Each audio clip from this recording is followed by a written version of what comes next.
আজ আমরা এমন একটা আইনি লড়াইয়ের কথা বলবো যেটা পুরো এক দশক ধরে চলছে। হ্যাঁ, কামদুনি মামলা। নামটা শুনলে গা শিউরে হচ্ছে, তাই না? কিন্তু সম্প্রতি আমাদের সুপ্রিম কোর্টে এই মামলাটা এমন একটা মোড় নিয়েছে যা নিয়ে সবার মধ্যে আবার নতুন করে আলোচনা শুরু হয়েছে।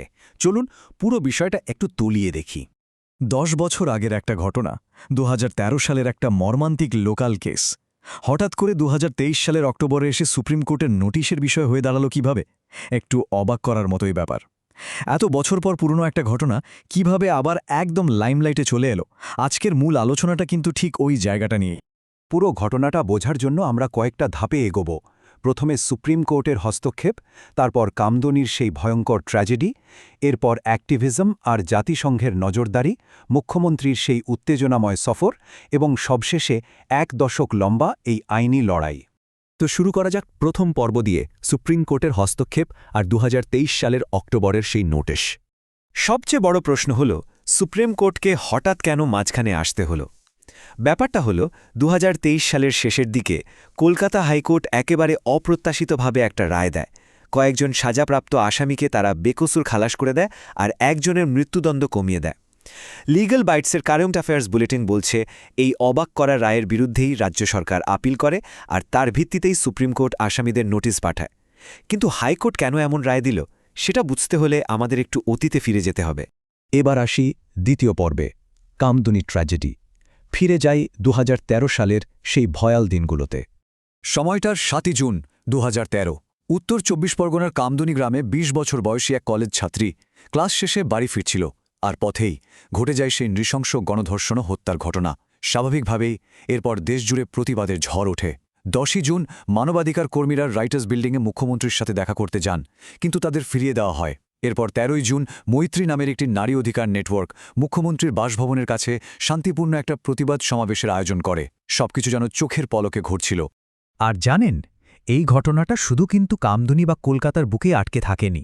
খুব দ্রুত এটা আন্তর্জাতিক মহলের নজরে পড়ে যায়। গ্লোবাল হিউম্যান রাইটস অর্গানাইজেশনগুলোর চোখ যায় এদিকে।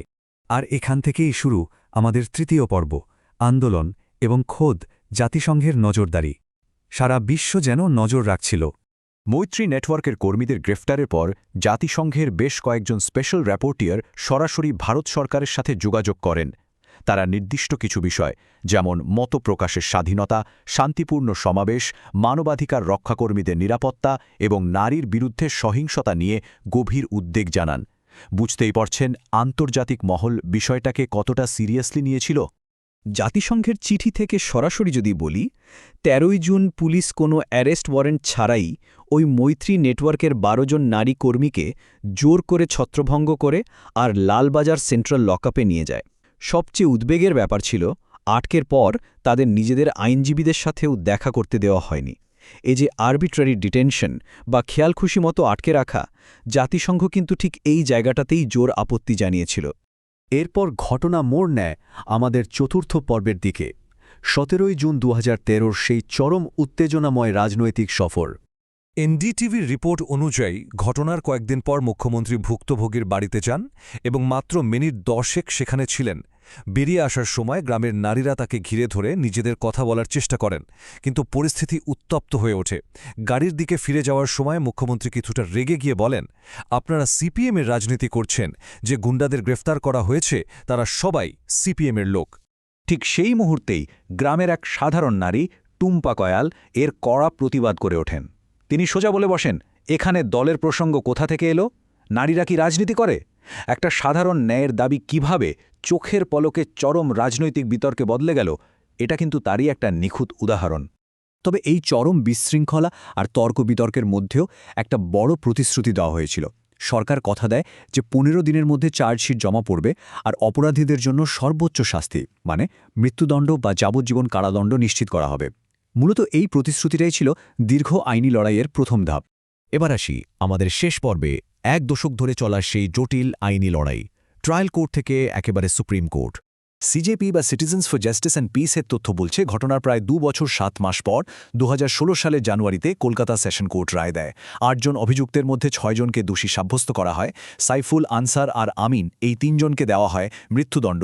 এমানুয়েল, ভোলা আর আমিনুরকে 20 বছর থেকে যাবজ্জীবন কারাদণ্ড দেওয়া হয়। আর প্রমাণ না থাকায় রফিকুল ও নূর আলীকে বেকসুর খালাস করে দেওয়া হয়। কিন্তু গল্প তো এখানেই শেষ নয়। 2016 সালের ওই ট্রায়াল কোর্টের রায় আর 2023 সালের হাইকোর্টের রায়ের মধ্যে আকাশ পাতাল তফাত।